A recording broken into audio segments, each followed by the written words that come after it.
Est-ce que toi, tu as déjà fait le casting canapé? Non, je ne vais pas parler de ça. Je fais ce qu'on me demande et c'est tout. Mais aujourd'hui, j'ai profité de ma célébrité pour mettre sur pied un petit business qui me permet de vivre. Est-ce que tu te considères comme une femme célibataire? Oui, je suis célibataire. Je l'aimais bien, on vivait une très belle histoire d'amour. Ensuite, j'ai rencontré un autre monsieur. J'étais éperdument amoureuse de lui. Les gens ont pensé que c'était une histoire d'argent. Comme on dit souvent, il ne faut pas être ce genre de personne qui met trop les choses à cœur. Il faut savoir que dans la vie, on peut gagner comme on peut perdre. Et si ça arrive que tu perds à ce moment-là, lis seulement tu laisses.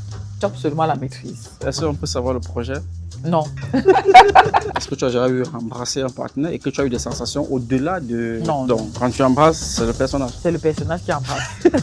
Je voyais beaucoup les films camerounais aussi, comme Monsieur Ebenezer avec ses anciennes séries. Mais je trouvais ça très comique. Je ne veux pas faire rire les gens, je veux être sérieuse dans ce que je fais. Tatiana Matip, je l'aime beaucoup. Elle m'inspire beaucoup. Je l'adore, j'aime la voir jouer. Je me perds. J'ai souvent été assise là et puis je vois quelqu'un qui entre là et qui commence à pleurer. Je suis perdue. Après, je me rappelle que oui, elle pleure parce qu'elle a vu sa star. D'autres parfois te filment en cachette et comme ça on vit avec. Quel est ton plus gros cachet que tu as reçu aussi? Non, je ne vais pas le dire ici. Qui est Melissa Ellat? Melissa Elati, c'est une actrice, c'est une femme entrepreneur aujourd'hui et depuis quelques mois productrice. Est-ce que tu peux nous parler de ton parcours en tant qu'actrice? Déjà, j'ai commencé le cinéma en fin 2014, donc ça va faire plus de 10 ans, peut-être 11 ou 12 ans par là, à travers une série qu'on appelait Ndolo de Monsieur Alain Chung, alias Big Mop. Et c'était parti pour moi pour une grande aventure jusqu'à aujourd'hui. Est-ce que tu as fait des formations en tant qu'actrice? Au début, non.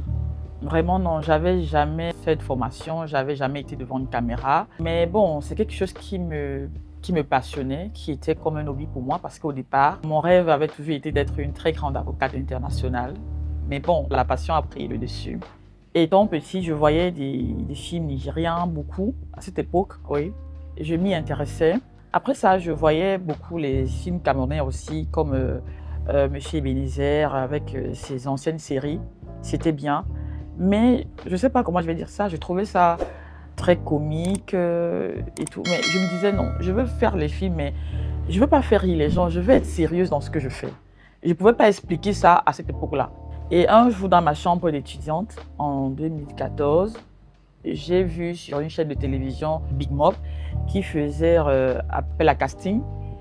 Et je me suis dit, je vais me lancer, c'était comme ça. J'ai passé le casting, je suis rentrée et disons quelques semaines plus tard, on m'a appelée. Et malheureusement, j'avais perdu mon papa, bref, mon tuteur. Et j'étais à Yaoundé, je n'ai pas pu être là. C'est comme ça que j'ai raté ce rôle. Quand je suis rentrée de Douala, je l'ai recontacté. Je lui ai dit, bonjour monsieur, je sais que j'ai raté mon rôle, mais est-ce qu'il y a encore une petite place pour moi? Et il m'a fait revenir et puis il était agréablement surpris. Parce que je dégageais, parce que je donnais en tant qu'actrice à ce moment-là. Je me suis retrouvée dans la série et c'était parti. Donc, pour vous dire vraiment, c'est après, voilà, c'est après, au fil des années, que j'ai subi quelques formations parce qu'il fallait se perfectionner, il fallait se documenter, il fallait voir des vrais films pour pouvoir se documenter sur comment aborder voilà, un rôle et tout. Alors, tu t'es retrouvée dans la série. Est-ce que tu ne penses pas que c'était à cause de ton charme que tu dégages, ta beauté? Ou ton talent? Je ne sais pas. Je me dis peut-être que j'étais un profil. Peut-être que c'était le profil qui l'avait intéressé. Parce que beauté et tout, mais on parle là d'un casting où il y avait tellement de personnes, il y avait des très très belles filles. Je ne sais pas, je ne vais pas parler de beauté, je vais dire juste que c'était peut-être mon profil ou la chance. Ou alors c'était ma place, tout simplement. Est-ce que toi, tu as déjà fait le casting canapé? Incroyable. Non, j'ai toujours été cette personne qui, quand on me castait, j'allais jouer et je restais toujours dans mon coin. Je ne connaissais pas trop être en contact trop avec les gens. Chaque fois qu'on m'a appelé sur un projet, c'est parce qu'on m'a vu dans un autre projet et peut-être le rôle, peut-être la façon de jouer ou bien le profil a concordé, c'était comme ça. Donc je connais pas, je sais, les gens parlent de ça, casting canapé et tout, mais moi, je n'ai jamais été victime de casting canapé. Ok, c'est une très bonne chose. Ça veut dire aux jeunes filles qui nous regardent, il faut pas laisser le casting canapé prendre le dessus sur votre talent. Alors, Le conseil que je pourrais leur donner aussi, c'est que n'allez pas vers ces réalisateurs avec les intentions genre de les charmer, d'être aguicheuse. Allez surtout parce que vous voulez vraiment travailler, montrer votre talent. Voilà, parce que c'est vrai, il y en a qui sont qui sont chasseurs et tout. D'ailleurs, l'homme est chasseur. Mais c'est à la femme de se contrôler, si je vais dire ça comme ça. Allez montrer ce que vous avez à faire, montrer ce que vous pouvez, ce que vous êtes capable de faire. N'allez surtout pas montrer que non, je suis trop belle, je suis ci, je suis ça. Montrez surtout ce que vous voulez faire. Même si on vous drague, montrez-leur respectueusement que vous n'êtes pas là pour ça. Vous êtes là parce que vous voulez travailler. quel est le projet, selon toi, qui t'a révélé aux yeux du monde? Il y a eu beaucoup de projets, mais je pense que déjà, je vais aller pas à pas. Le projet qui m'a révélé dans le monde cinématographique, ça a dit qu'entre nous, acteurs, c'est ce premier projet-là, Ndolo. Oui. Ndolo a fait en sorte que les acteurs camerounais me connaissent, les producteurs camerounais me connaissent, les maquilleurs, enfin, quand je vais dire dans ce monde cinématographique en lui-même. Maintenant, sur le plan international, ça dit que partout dans le monde, je pense que c'est mieux la mer. Et mis à la mer, quel a été ton personnage? Est-ce que tu l'as si bien? Est-ce que tu as aimé ton personnage dans Mis à la mer? Aujourd'hui, quand tu regardes au-delà de tes plusieurs années de carrière en tant qu'actrice. Oui, j'avais beaucoup aimé. Je jouais le rôle d'une jeune fille qui était prise d'un homme riche. Bon, par amour, les gens ont toujours pensé que c'était l'argent, comme on dit souvent, qui m'avait ramené vers chez l'acteur. Enfin, parce qu'il y avait, comment je vais dire ça, j'étais partagée dans l'amour de deux personnes. Voilà, de deux personnes, enfin de deux acteurs. Mais comme on dit souvent, c'était pas peut-être ma place. Je suis le premier acteur, ce qui j'étais. Je l'aimais bien, on vivait une très belle histoire d'amour. Ensuite, j'ai rencontré un autre monsieur et j'étais éperdument amoureuse de lui. Les gens ont pensé, enfin les téléspectateurs ont pensé que c'était une histoire d'argent. Mais ceux qui ont vraiment suivi la série vont voir que c'était pas une histoire d'argent. Mira, je pense que j'interprétais le rôle de Mira. Je pense que Mira était vraiment, vraiment amoureuse de M. Tombel. Oui. Malheureusement, c'était un monsieur qui souffrait des, comment je vais dire, il avait des problèmes émotionnels. Oui. Dû peut-être à son enfance, déjà, je pense bien, et avec la mort de sa première épouse. Malheureusement, les choses se sont mal passées. Il a commencé à être violent et tout. J'ai beaucoup aimé ce rôle parce que ce sont des réels faits de société. Et jusqu'à aujourd'hui, on vit des violences conjugales. Donc, comme vous dites, j'avais aimé ce rôle parce que c'est des faits de société réels jusqu'à aujourd'hui. Voilà. Quel rôle t'a le plus mis mal à l'aise au point où ça t'a poussé à être hors de ta zone de confort? Et pourquoi? Quel rôle? Bah, il y en a beaucoup. J'ai un film là. J'ai oublié le titre. Dans ce rôle, j'ai joué une fille psychopathe qui voulait détruire une femme et sa famille parce qu'elle avait à l'époque sorti avec mon père. C'était un rôle très violent. Il y avait le sang partout, le couteau. C'était vraiment violent. J'étais extrêmement violente et c'était très fort. Est-ce que tu as un projet que tu as déjà refusé et que bien après tu as regretté? Non, je pense pas. Ok. Parmi tous les projets que tu as eu à jouer, quel est ton coup de cœur? Il y en a beaucoup. Il y a par exemple Tara, la série dont je suis productrice. C'est un projet qui m'a beaucoup plu parce que je prône l'amitié, je prône l'amour, je prône la sincérité. Vraiment, c'était bien, j'ai aimé. C'est quoi ton secret pour incarner à merveille ton personnage? Mon secret, c'est le travail, c'est être assidu, être à l'écoute de mon réalisateur. Oui, parce que c'est lui il sait où il te mène, il crée son monde à lui, il te mène quelque part. Il faut l'écouter, il faut comprendre ce qu'on te demande de faire. Et pour cela, il faut être assidu, concentré. Ça veut dire que quand tu prends ton scénario, il faut faire des recherches. Dans ce rôle, on me demande par exemple d'être médecin. Tu dois faire des recherches. Comment est-ce qu'un médecin se comporte? Il faut lire, il faut retenir ton scénario. Parce que quand tu as ton scénario dans la tête, tu vas mieux t'exprimer. Et ça demande de la concentration. On va vouloir t'amener quelque part, mais si après, il va falloir que tu tuques toujours, comme les réalisateurs aiment dire, qu'arrête de tuquer, tu vois, tu seras en train de chercher ton scénario, tu seras en train de chercher l'expression que tu vas donner, non, et tu seras en train d'écouter, c'est pas facile. Donc, il faut d'abord retenir ton scénario, il faut faire des recherches sur ton scénario, sur ton rôle et tout. Et maintenant, quand tu es sur le plateau, reste concentré, écoute ce que ton réalisateur te demande de faire, et je pense que ça va aller. D'accord. Mais ça veut dire qu'il faut lire tout un scénario. Est-ce que tu penses que pour une personne, pour une jeune fille qui n'a pas été à l'école, peut s'en sortir en tant qu'actrice si elle ne sait pas lire? C'est compliqué si tu ne sais pas lire, c'est compliqué. C'est compliqué si tu ne sais pas lire. Il faut au moins savoir lire parce que c'est compliqué, il faut quand même savoir lire. On est d'accord? Très d'accord, je suis d'accord avec toi. Mais est-ce que ça veut dire que celles qui ne savent pas lire ne peuvent pas jouer, ne peuvent pas être actrices? Bien sûr qu'elles peuvent jouer. Il va falloir les coacher, peut-être. Bon, là, c'est pas vraiment de... Je pense que c'est un réalisateur qui va... Parce qu'il va savoir les coacher et tout. Moi, je ne sais pas, vraiment. Mais il faut savoir lire parce qu'on va te donner un scénario. Il faut au moins se lire pour prendre connaissance du scénario de ton rôle. Donc... Alors, tout à l'heure, tu as dit que tu étais étudiante. À quel niveau scolaire, académique ou bien ça? Un BTS en communication d'entreprise. Donc, du BTS en communication d'entreprise à actrice. C'est quoi le paradoxe? C'est quoi le déclic? Avec pour le rêve aussi de devenir avocate? Plein de rêves qui n'ont pas été réalisés. Peut-être parce que, par faute de moyens, parce que papa n'était plus là, maman était... voilà. Et on se retrouve comme ça, abandonné à soi-même. Et il faut réussir.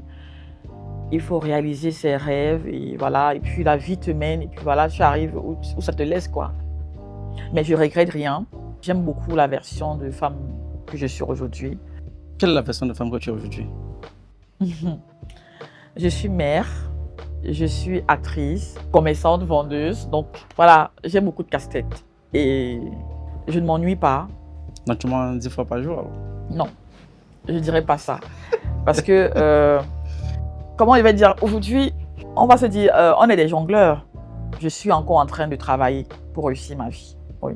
Est-ce que tu as déjà eu des accrochages avec un réalisateur ou un technicien sur un plateau? Non, pas vraiment.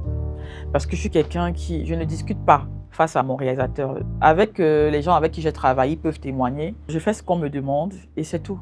Je n'ai pas de problème avec quelqu'un dans le cinéma. Non. Est-ce que tu peux conseiller une personne de faire carrière dans le cinéma? Oui. Pourquoi? C'est un métier comme tous les autres. Oui, les gens vont dire que c'est difficile, c'est ceci, c'est cela. Il n'y a rien qui est facile dans la vie. Tout est compliqué. Dans tous les secteurs, c'est compliqué. Il faut juste persévérer et savoir exactement ce qu'on veut, savoir exactement là où on va. Et puis, ça va marcher. Si tu aimes ce que tu fais, tu vas forcément réussir dans ça. Est-ce que ça veut donc dire que le métier d'actrice, bien le métier d'acteur, ça nourrit son homme au Cameroun? Oh, c'est toujours une question qui revient à chaque fois. Et puis, il y a toujours des polémiques autour. Être acteur, c'est difficile. Parce que déjà, on n'a pas beaucoup de projets tout le temps. C'est-à-dire que tu peux avoir un projet aujourd'hui et peut-être faire encore 6 mois ou 1 an avant d'avoir un autre projet. Et en attendant, comment tu fais pour vivre? Oui, je sais que c'est là où vous voulez en venir. C'est compliqué. Aujourd'hui, il faut être intelligent. C'est-à-dire que moi, par exemple, j'aurais pu rester là et dire que oui, je suis actrice, je suis ci, je suis ça. Mais aujourd'hui, j'ai profité de ma petite carrière, de ma petite célébrité pour mettre sur pied un petit business qui me permet de vivre. Et je pense que beaucoup ont compris ça aujourd'hui. Cette génération a compris que si tu fais dans ton cinéma et que tu es un peu connu, tu peux profiter d'ouvrir une boutique, tu peux profiter faire un petit business, je ne vais pas entrer dans certains détails, et pouvoir t'en sortir. Donc, on va dire que oui, ça nourrit son homme. Parce que si je n'avais pas travaillé pour que les gens aiment ce que je fais et que je profite de ça pour rentabiliser ailleurs, c'est toujours le cinéma qui me fait gagner ma vie, on est d'accord? Parce que les gens veulent toujours dire, non, ils veulent savoir le cachet, le ci, ils veulent crucifier le cinéma. Non, pourquoi? Ne crucifions pas ça. Quand tu joues, tu te sens bien, tu donnes de la bonne humeur, tu fais en sorte que les gens se sentent bien à cause de ton rôle. Alors, si les gens t'aiment, tu leur proposes d'autres services, ils viennent acheter. C'est toujours le cinéma qui va te faire gagner ta vie à ce moment-là. Parce que les gens veulent que oui, qu'on dise qu'on t'a donné peut-être 1 million aujourd'hui pour que tu puisses, oui. Mais c'est partout. Et puis nous sommes un pays sous-développé avec tous les problèmes que ça entraîne. Pourquoi vous pensez que tout doit être facile? C'est une réalité. Ce n'est pas seulement au Cameroun, c'est en Afrique. On a vu dans des pays voisins où beaucoup de cinéastes finissent toujours du genre il faut cotiser, il faut faire ceci. Parce que ce n'est pas seulement au Cameroun, c'est partout. Maintenant, il faut créer des voies et moyens pour contourner ça. Et aujourd'hui, nous, on a compris qu'à côté du cinéma qu'on fait, créons des activités qui peuvent nous faire gagner à côté pour pouvoir vivre. Ok, tout à l'heure, tu as évoqué la notion de cachet. Quel est ton plus gros cachet que tu as reçu? Non, je ne vais pas le dire ici. Non, c'est le nez de la guerre, c'est vrai, mais on veut savoir quand même. Mon plus gros cachet, je pense que c'était combien? 1 million. 1 million. Oui. Depuis ou bien en 2026 ou en 2025? Bon, c'était quand même depuis. Hein. Ouais. Ça va faire peut-être, je ne sais pas, 3 ans. 3 ans. Ouais. Mais est-ce qu'on peut savoir le projet? Non, Ok. je ne dirais pas. Quel est ton coup de cœur parmi les artistes au Cameroun et en Afrique? Tatiana Matip. Je l'aime beaucoup. Elle m'inspire beaucoup. Je l'adore, j'aime la voir jouer. Je me perds presque. Ok. Et à l'international? Mais elle est à l'international. Pourquoi vous voulez que je prenne Tatiana Matip est internationale, sauf qu'elle est camerounaise. Elle est malheureusement dans un pays qu'on appelle le Cameroun. Oui. Où pour reconnaître ton talent, il faut que tu aies beaucoup d'abonnés sur tes réseaux. Mais je suis désolée. C'est une grande actrice. Oui. C'est une grande actrice africaine. Il se dit beaucoup que dans le milieu cinématographique au Cameroun, la majorité des filles sont obligées de vendre leur corps pour réussir. Je ne sais pas. Je ne vais pas dire des choses pour dire parce que je ne sais pas, franchement. Je ne vis pas avec elle, je ne sais pas, je ne connais pas leur fréquentation, donc voilà. De manière générale, qu'est-ce que toi tu peux dire en ce qui concerne le cinéma au Cameroun? Ben, je dirais que le cinéma a beaucoup évolué. Le cinéma camerounais est en pleine effervescence. Ça dit qu'entre même les scénarios qui sont bien écrits, qui sont bien construits, entre les jeux d'acteurs qui sont bien faits, les réalisateurs qui réalisent bien, voilà, qui gagnent des prix à l'international. Donc ça veut dire que le cinéma a beaucoup avancé. Est-ce que tu peux nous dire sur quoi tu es en train de travailler actuellement en tant qu'actrice? Pour le moment, rien. Je suis beaucoup concentrée dans mes entreprises de commerce. Ok. Et s'il arrive qu'on t'appelle pour un rôle, est-ce que tu as ton calendrier te le permet? Oui, non, naturellement, je vis, comment je vais dire ça, je travaille pour moi. Donc, je peux facilement trouver du temps pour faire mon cinéma. Comment est-ce que toi tu gères ta notoriété en tant que star dans les rues? Bon, aujourd'hui, c'est quand même très compliqué. Quand je me lançais dans mon métier, je n'avais pas idée de tout ce que ça entraînait. Je me disais juste que je vais faire bien mon travail, les gens vont aimer, ils vont visionner, mais je ne savais pas l'impact que ça peut avoir sur certaines personnes. J'ai souvent été assise là, en train de travailler, et puis je vois quelqu'un qui entre là et qui commence à pleurer, Je suis perdue. Après, je me rappelle que oui, elle pleure parce qu'elle a vu sa star. Oui, d'autres ils courent, ils se renversent sur toi. Ils sont vraiment en transe. Et d'autres parfois te filment en cachette.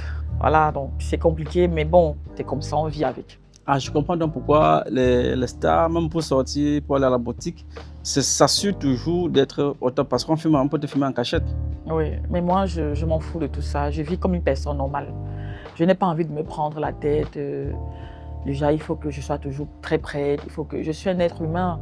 Je veux vivre ma vie. Je vis ma vie tranquillement. Si je veux aller boire au bar, je pars. Si les gens me regardent, je souris, je ris avec eux. Et puis voilà, je ne veux pas me prendre la tête. Est-ce que tu as déjà refusé de faire la photo à un fan? Non, vraiment non. Je pense que c'est arrivé une fois, oui. Mais ce n'était pas parce que je n'étais pas prête, c'est parce que j'étais à l'hôpital avec ma fille et je n'étais pas bien dans ma tête. À ce moment-là, j'étais stressée et je lui ai dit, je ne peux pas. Parce que je suis stressée, je suis à l'hôpital avec ma fille. Donc. Pourquoi est-ce que tu as décidé d'aller derrière la caméra et porter la casquette de productrice? C'est normal. Tout être humain doit grandir. Dans la vie, on grandit. Le temps passe. À un moment donné, on ne sera plus devant les caméras, mais on pourra transmettre nos connaissances, donner de la chance aux autres, à ceux qui veulent faire dans le même métier que nous. Voilà pourquoi j'ai décidé de porter cette casquette de productrice. Pour arrêter la main de ceux qui veulent faire dans ce métier J'ai beaucoup de messages comme ça. Tata Mélissa, je veux être actrice comme toi. Tata Mélissa, je veux ci. J'ai beaucoup de choses à proposer en tant que productrice. Et j'ai beaucoup de choses aussi à proposer en tant que cinéaste dans les années à venir. Alors, c'est quoi le nom de ta maison de production? Chamsprod. Est-ce que tu peux nous expliquer, c'est quoi Chamsprod? C'est le diminutif de Chamba. Chamba qui est le nom de ma mère et qui est le nom de ma fille. Ok. Et ce sont mes porte-bonheur, ce sont des gens que j'aime beaucoup. Alors, j'ai décidé qu'elles porteront le nom de ma maison de production. Ok. Alors, ta maison de production a déjà produit une série. Est-ce que tu peux un peu nous parler un peu des conditions de travail? Est-ce que ça a été facile? Quelles sont les difficultés que tu as rencontrées pendant ta production? En tant que productrice, c'est pas facile parce qu'il faut les moyens, il faut gérer plusieurs personnes et ce n'est pas facile. C'est des difficultés que j'ai rencontrées et voilà. Mais bon, comme on dit souvent, une lionne reste une lionne. Et pendant ta production, nous on a entendu dire qu'on a cassé ta boutique. C'était quoi? J'ai subi beaucoup de pression, notamment les pressions financières, parce qu'il faut gérer beaucoup de personnes sur le plateau, la nutrition, les transports, les cachets. Et pendant que tu es dans tout ça, on te réveille un matin qu'on a cassé ta boutique. C'était vraiment dur. Et quand tu arrives, tu te rends compte qu'on a pris des marchandises de près de 3 millions. Mais bon, il faut faire avancer la production, parce que tu te dis, si tu t'arrêtes là, tu as déjà commencé à faire des dépenses énormes. Les gens comptent sur toi. Tu vois toutes ces personnes qui aiment le projet, qui t'accompagnent. Même si ce n'est pas financier, mais ils t'accompagnent en esprit. Ils sont là avec toi. Ils adorent ce qui est en train de se faire. Donc tu te dis, tu ne peux pas tout lâcher. Il faut continuer malgré la difficulté. Donc voilà, c'était dur. Mais bon, je me suis dit, je ne vais pas me laisser abattre. Je vais continuer à travailler. Et puis voilà, ça a donné ce que ça a donné. En tant que productrice, c'est peut-être un peu paradoxal. Est-ce qu'aujourd'hui tu produis parce que tu en avais marre qu'on t'appelle plus sur des projets et que tu as décidé aussi de produire pour être aussi présente? La question me fait tellement rire d'abord parce que moi je ne suis pas quelqu'un qui fait des choses pour plaire aux gens ou parce que les gens ont dit ci ou ça. Je fais des choses qui me plaisent à moi-même. Je fais des choses qui me convainquent. Voilà. Alors, c'est vrai qu'aujourd'hui, le monde de la production, c'est plus masculin. Et toi, en tant que femme, tu as embrassé ce monde aussi. Est-ce que tu penses que tu vas pouvoir y arriver ou bien, jusqu'ici, on a senti un peu une pause? C'est quoi le souci? Déjà, je suis en concurrence avec personne en dehors de moi-même. Ça veut dire que si je me sens butée à un moment, je peux d'abord me reposer et reprendre un banc. Voilà. Et un projet, ça ne se fait pas sur un coup de tête.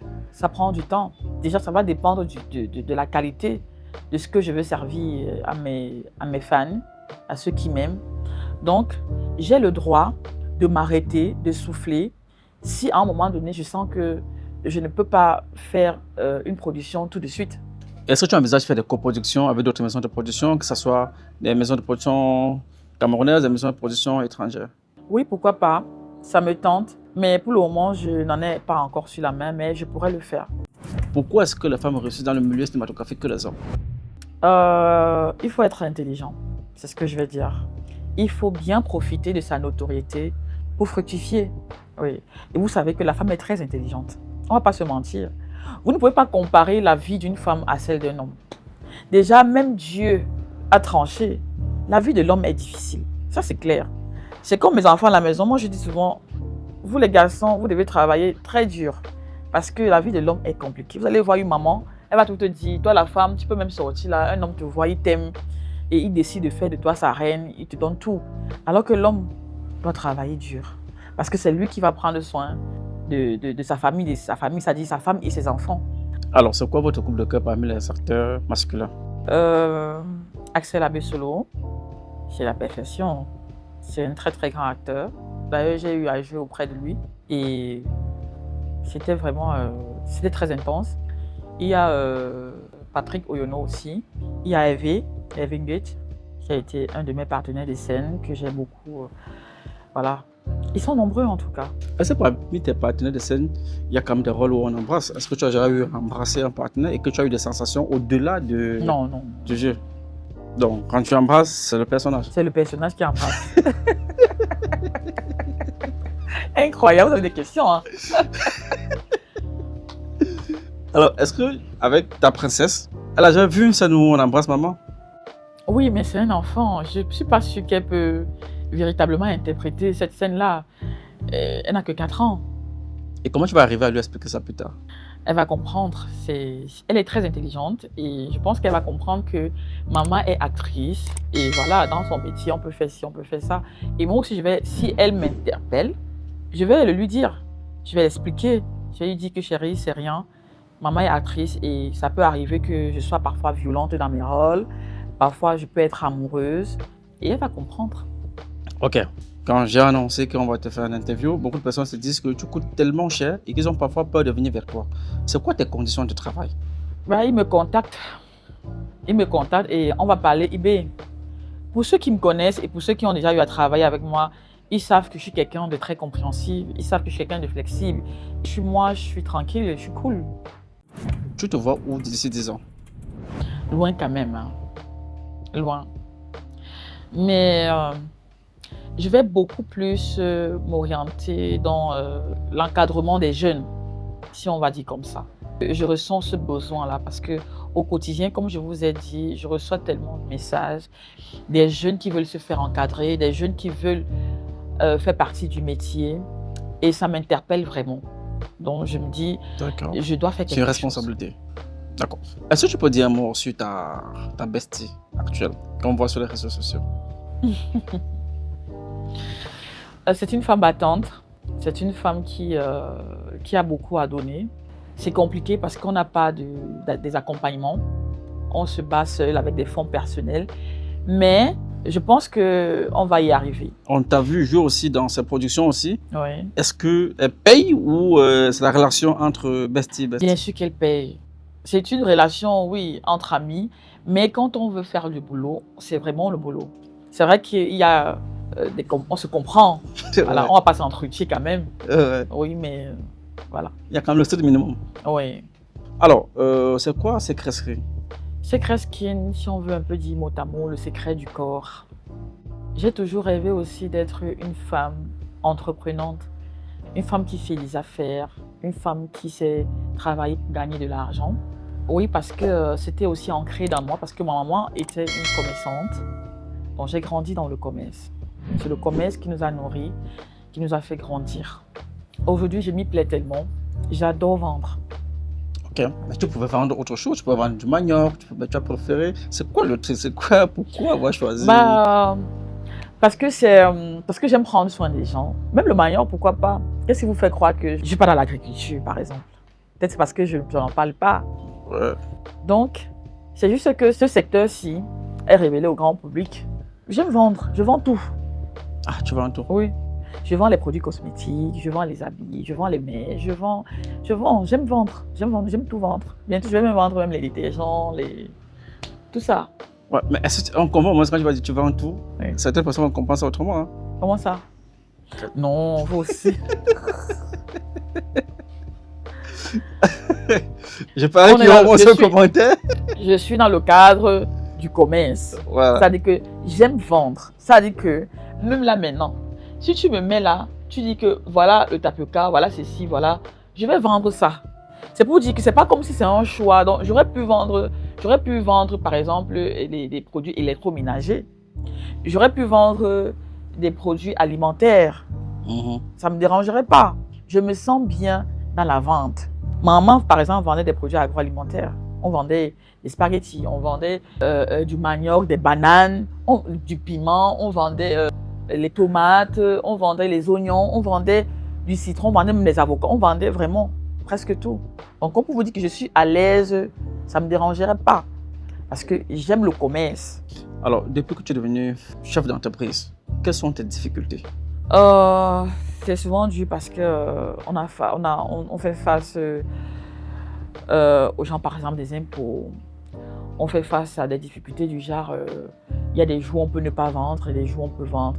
Et il faut payer le loyer, il faut payer l'employé. L'employé ne va pas comprendre que c'est Dieu ou bien ton bailleur. On peut faire face au fait qu'on a des avaries. parce que c'est pas tous les jours que le commerce se donne. Voilà, on peut se retrouver dans ce genre de difficultés. Il y a beaucoup de factures à gérer, et puis voilà. Est-ce que tu as déjà eu une difficulté entre le choix d'aller sur un plateau de tournage et venir vendre à la boutique? Non, je n'ai pas ce genre de problème parce que je suis quelqu'un de très organisé. Si j'ai déjà accepté un projet, je dois m'organiser. Voilà. Surtout qu'à la boutique, j'ai une gérante. Je dois m'organiser. Si le jour où je ne travaille pas sur le projet, ou c'est mon jour de repos, soit c'est le jour où on ne m'a pas programmé, je peux programmer mes clientes qui veulent absolument me voir. Donc je pense que c'est juste un problème d'organisation et puis ça passe. Hein. D'où tu es venu d'aller en Chine? Est-ce que c'est parce qu'au Cameroun, tu n'as pas pu trouver un grossiste qui peut mieux te vendre les marchandises? Non, il y a des grossistes. Il y a des grossistes qui peuvent te trouver des marchandises. Mhm. Mais est-ce qu'il y a une différence entre une marge, s'il y a une différence entre prendre un produit au Cameroun et payer le billet d'avion pour aller en Chine? Bien sûr qu'il y a des différences. Ça dépend de la vision que tu donnes à ton entreprise. Ça dépend de ce que tu te prépares à faire. Quand tu as une vision, quand tu te prépares à faire quelque chose, tu veux faire une expérience. C'est-à-dire que tu veux vraiment connaître quels sont les avantages que j'ai à prendre ici, les avantages que j'ai à prendre là-bas, à voyager pour le faire. Mhm. Donc, c'est après tout ça qu'à un moment donné, tu te poses et puis tu peux te décider de savoir si il fallait que tu prennes sur place ou que tu voyages. Alors, la première fois que tu as mis ton pied en Chine, quelles ont été tes difficultés? Est-ce que tu avais un guide? Est-ce qu'on t'a vu porter le sac? Donc, je me suis préparée à avoir un guide, à avoir des logements et tout. Voilà. Oui, la difficulté d'être... Oui, on m'a vu porter des sacs, mais c'est normal. C'est un voyage d'affaires, c'est un voyage où on va acheter. Donc, on se prépare à transporter ces choses. Je ne me voyais pas à chaque fois de payer l'argent au porteur. L'argent peut m'aider à payer d'autres marchandises. Voilà, je peux porter à un moment pour regrouper quelque part et ça me fait des économies. Maintenant, je trouve maintenant un moyen de transport qui me permet de porter tout ça pour aller déposer chez le cargo parce que les marchés sont grands. Je ne suis pas allée là-bas m'amuser, je suis allée là-bas travailler. Donc, je fais extrêmement des économies. Est-ce que dans les rues, est-ce qu'en Chine, tu as toujours ressenti cette présence de stars, d'actrices? Oui, et parce que c'est un pays où il y a beaucoup d'autres personnes qui viennent.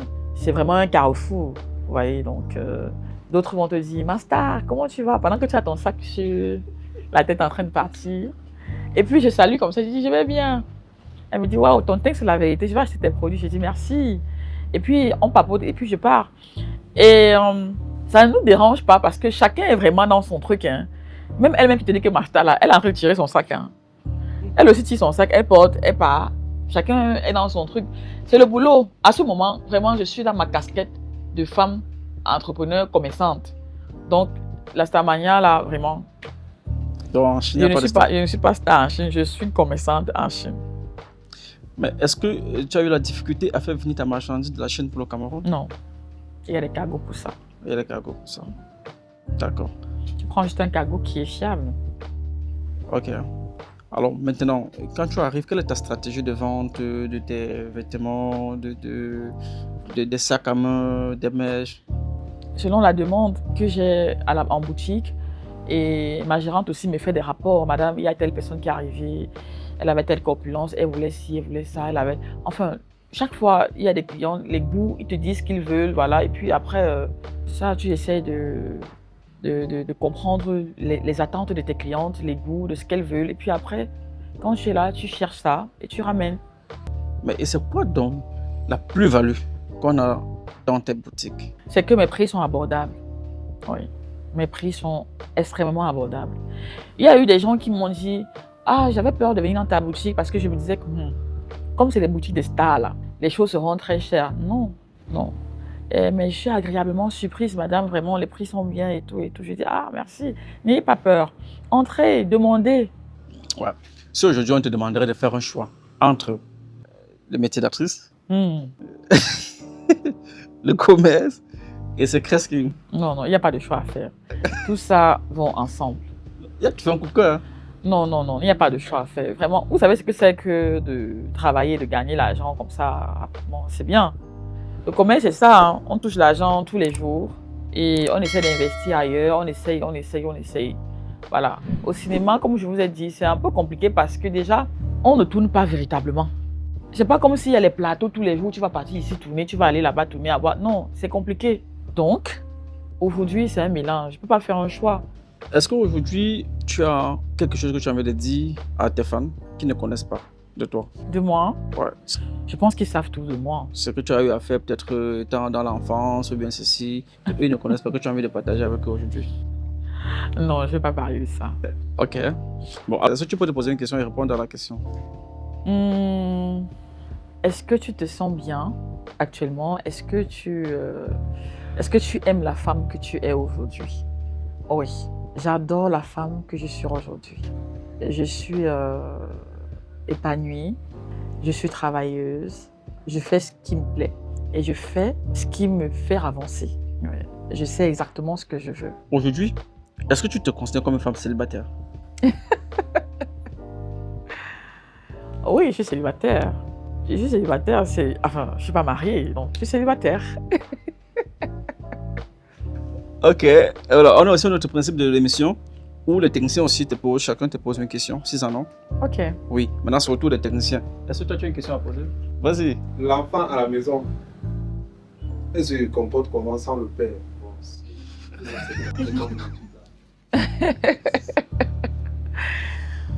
Je vais pas répondre à cette question. Parce que Ouais. ça... On va te poser notre Oui. question. Pose une autre question. Non, pardon, j'ai une autre Ok, vas-y. Je voulais savoir quel est votre rêve pour votre fille, genre, qu'est-ce que vous voulez que votre fille soit? Quel est le conseil que vous voulez donner à votre fille? Je n'ai pas véritablement un rêve pour ma fille. Parce que j'estime qu'elle va grandir, elle va rêver. C'est-à-dire qu'elle aura ses propres rêves à elle. Ce que je vais faire en tant que mère, en tant que parent, je vais l'accompagner dans son rêve. Mais non, le rêve général de ton parent, c'est que son enfant réussisse. C'est que son enfant se sente bien dans ses choix. Je rêve qu'elle réussisse dans ses choix à elle. Parce que je ne voudrais pas être ce genre de maman qui fait des choix pour ses enfants. Qui Je ne impose. voudrais pas lui imposer ses choix. Je voudrais simplement qu'elle fasse de bons choix et qu'elle se sente bien dans ses choix et je vais l'accompagner dans ses rêves. Ok. Tu sais, il y a des clients qui parfois veulent venir à la boutique et qui parfois veulent venir acheter si et seulement si elles rencontrent leur star à la boutique. Est-ce que tu es tout le temps à la boutique? Est-ce que tu es présente à la boutique? Je suis présente dans mes business, c'est ce que je disais tantôt. Mais j'ai beaucoup de choses aussi à faire. Je ne pourrais pas être là tous les jours. Ça, c'est une réalité. Si je dis ça, que je suis tous les jours, c'est comme si je suis en train de mentir, vous voyez, pour attirer. Mais je suis presque là. Est-ce qu'il y a des jours sûrs? Non, il n'y a pas de jours sûrs. Mais je suis tout le temps là. D'ailleurs, c'est moi qui gère mes téléphones, les téléphones de la boutique. Donc voilà, on peut s'écrire, on peut prendre des rendez-vous. Est-ce que dans des affaires, tu as été arnaqué? Oui, bien sûr. Tu ne peux pas faire les affaires sans toutefois être arnaqué. C'est des réalités. C'est des réalités. Tu peux avoir affaire à un mauvais fournisseur et voilà. Tu peux même avoir affaire au détournement des marchandises, à des vols de marchandises. Donc, ce sont des choses qui arrivent en tant qu'entrepreneur et puis on fait avec des difficultés qu'on Comment a. toi tu gères le stress des femmes d'affaires, femmes chefs d'entreprise? C'est pas évident, mais il faut se faire du vide parce que si tu stresses à chaque fois, tu risques de tomber malade. Il faut te dire, c'est arrivé, Dieu a voulu que ça arrive et puis tu laisses tomber, tu passes. Comme on dit souvent, il ne faut pas être ce genre de personne qui met trop les choses à cœur. Il faut savoir que dans la vie, on peut gagner comme on peut perdre. Et si ça arrive que tu perds à ce moment-là, lis seulement tu laisses. Chope seulement la maîtrise. N'ayez pas peur, affrontez vos rêves, rêvez grand. Ne laissez personne vous dire que vous n'êtes pas capable de ci ou de ça, que vous ne pouvez pas arriver. Personne n'a la vie de l'autre entre ses mains. Vous seul pouvez faire de vous ce que vous voulez. Vous pouvez réaliser vos rêves. Vous aurez besoin des autres personnes, mais ne laissez personne influencer vos rêves. Si vous voulez faire quelque chose, foncez. Si vous trouvez que cette chose est bien pour vous, foncez. Faites-la. N'ayez pas peur. Même si vous allez échouer, ce n'est pas grave. C'est en échouant qu'on se perfectionne. En échouant, vous allez connaître vos difficultés et vous saurez quoi faire. Voilà.